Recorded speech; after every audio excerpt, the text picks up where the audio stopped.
Hey everyone, Kyle Walker here.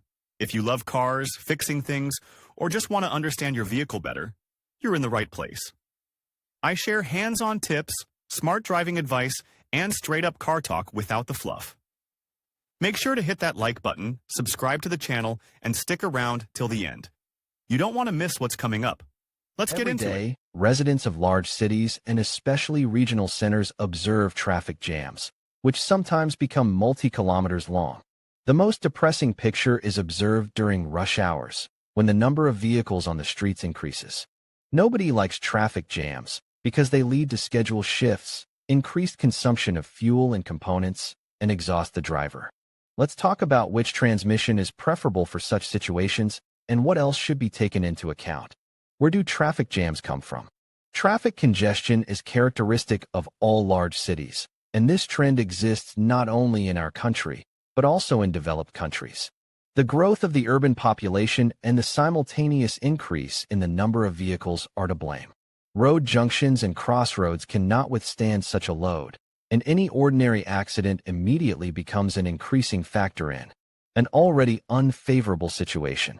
In order to combat this phenomenon, which causes huge losses even within a single city, the design of roads and interchanges must be properly thought out.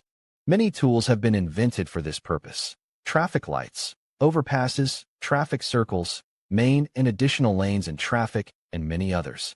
Each driver can also make his modest contribution. In order not to create traffic jams, it is necessary to carefully adhere to the rules of the road, a calm style of driving, to be attentive to yourself and to other road users. So, let's summarize the main causes of traffic jams. Colossal growth of transport in megacities, significantly exceeding the capacity of roads and cities. Ill-conceived interchange of complex transportation nodes and arteries. The presence of emergency areas, potholes and repair works. Violation of intersection passing rules. Violation of traffic rules. High accident rate. What to do if you are caught in a traffic jam? If we are caught in a traffic jam with no end in sight, we should not despair. Of course, there is nothing good in it, and a business meeting may be in jeopardy, but nowadays every driver has a cell phone at hand to warn about a force majeure situation. In general, however, when traveling the same streets on a daily basis, it is quite possible to get an idea of what hours they are busiest. Another important thing to pay attention to is the distance between cars. Often the attention of drivers is distracted, but short movements make you alert, because no sooner have you moved off than you have to slow down again, fully or partially. Unless absolutely necessary, do not try to overtake other cars. This repeatedly increases the risk of getting into an accident, but the tangible gain of time does not give. Read also, what to do when the automatic transmission kicks. When braking, if a maneuver must be made, it is imperative to look carefully in all rear-view mirrors. In addition, it is not unreasonable to turn your head, taking into account the likelihood of getting into the blind spot. Observing a safe interval while driving will avoid new traffic jams and accidents. Also, to get information about the upcoming ahead of a large jam will help the usual smartphone or car radio, where this information is regularly updated. How to properly drive a mechanic in traffic jams. About how to drive a mechanic in traffic jams, usually only experienced drivers know, and beginners assume that everything happens exactly the same as in a normal traffic situation. Unfortunately, traffic jams in cities give a feeling of complete discomfort from repeated monotonous actions. Suffice it to imagine the driver's left foot quickly tiring from the constant on and off. Speaking about how to choose the right mode of driving during congestion on a manual transmission, it is worth recalling one common mistake. Frequent pressing of the clutch pedal leads to the fact that the driver stops removing his foot and keeps it on the pedal, slightly pushing it up. This may not be noticeable to the eye, but gradually leads to premature wear of the clutch assembly.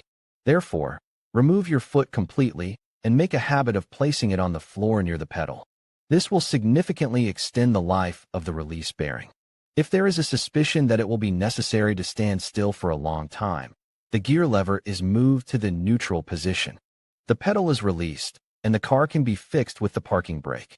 As soon as there is a need to resume driving, the clutch pedal is depressed quickly and with a single push, and to the very limit of its position. In general, frequent and repeated starting leads to overheating of the clutch assembly and, as a consequence, its wear. In traffic jams, there is usually no need for a dynamic start from a place. Therefore, short distances can be traveled with minimal use of the accelerator pedal. Beginners are often wary of stopping in a traffic jam on a small hill, let alone on a long hill. If traffic will not resume for a while, it makes sense to turn off the engine and leave the vehicle in gear and the handbrake on for safety and security. How to drive in traffic jams with an automatic transmission. It is not difficult to learn to use an automatic transmission, and it is in any case easier than a manual transmission. In case of traffic congestion, an automatic transmission offers undeniable advantages. First of all, it is simplicity and convenience, which increases several times. Read also, why do you need to swap the wheels on the car? The main advantages of driving an automatic in traffic congestion can be summarized as follows. There is no need to depress the clutch pedal frequently. There is no need to make a decision on which gear to drive through a particular section. There is no need to constantly engage the speed lever and put it in neutral position when stopping. Again, fuel consumption is significantly reduced. Unlike a manual transmission, it is not recommended to move the lever into neutral when parking in a traffic jam.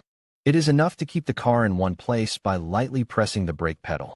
This does not significantly affect the level of comfort or safety. Common mistakes. It would seem that it is almost impossible to make a mistake when driving at low speeds and in traffic jams. However, the risk of making one of the typical mistakes that drivers make all the time increases.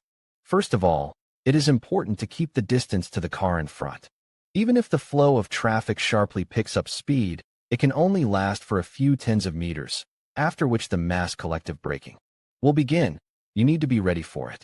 Congestion can make a driver drowsy, and it is necessary to be able to maintain restraint, patience, and composure, as well as to stay awake until arrival at the final destination of the trip. Many accidents occur because drivers are overly excited or, conversely, inattentive. Another common time-wasting mistake is choosing the wrong lane.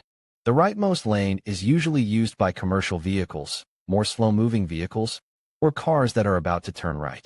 Left lanes generally have higher speeds, but the most traffic accumulates there during traffic jams. Therefore, it is reasonable to pull up, anticipating a traffic jam, in one of the middle lanes or the second from the right. In most cases, cars move faster in these lanes relative to others. As you can see, even in such a simple matter as moving through city traffic jams, there are little secrets, tricks, and nuances. If you observe them and remain attentive, you can slightly reduce the time spent in a traffic jam. But the main thing is not to jeopardize yourself and other road users, as well as to avoid increased wear and tear on your vehicle.